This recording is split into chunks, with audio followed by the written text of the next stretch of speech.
And we're rooted again in votes. We're not talking about polling right now. We're actually talking about what we're learning about this long running, as I've emphasized, this is not election night or not election week, it's election weeks.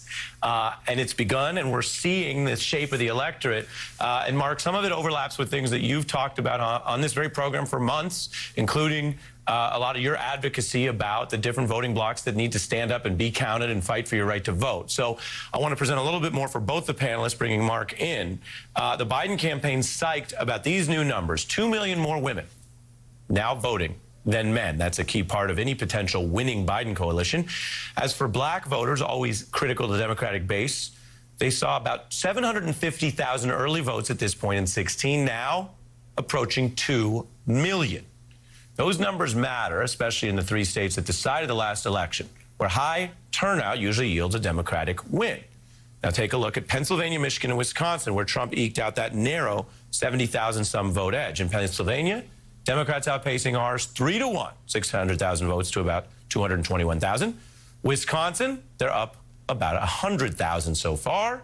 And Michigan, Democrats ahead by about 100,000 votes. Mark, your view of what this tells us about a year when many civil rights advocates and others say racism itself is on the ballot. It certainly is, and thank you again for having me, Ari. Great work by both of you in terms of this story and Tom's research.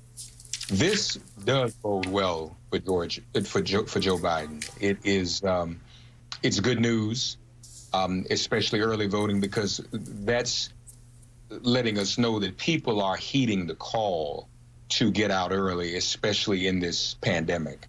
I'm sure it helps when people see all of the long lines just for early voting. So imagine what November 3rd could end up being like. And I'm sure people don't want to be in that position and staying in long lines at on the last day of voting. Mail-in ballots as well. For the states that receive mail-in ballots now, they'll count them now, as opposed to after November 3rd.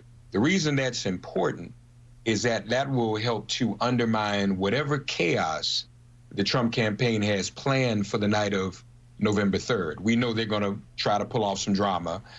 We know they're probably going to try to take all 50 states to court.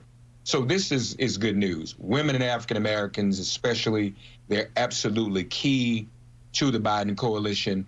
Women, because as we know, some of them went for Trump last time.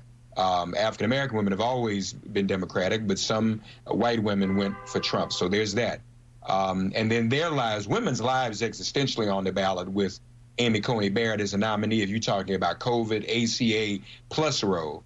And then for African Americans, also very important, especially at this moment when we have characters like Ice Cube trying to cause division and confusion in terms of African Americans, particularly black men. And lastly, whenever African Americans, whenever we've felt the tinge of voter suppression, a little bit or a lot, we go back to 2012. That's what brought African American voters out in 2012 in record numbers to reelect Barack Obama. Voter suppression is very much alive today. The Trump administration has been fostering it. And the one thing you can do to get African Americans to get out and vote in record numbers is to threaten their right to vote in the first place. So all of this should make a difference. No time to rest, though. I mean, people still need to get out and vote. Don't take any of this for granted, but these are good signs.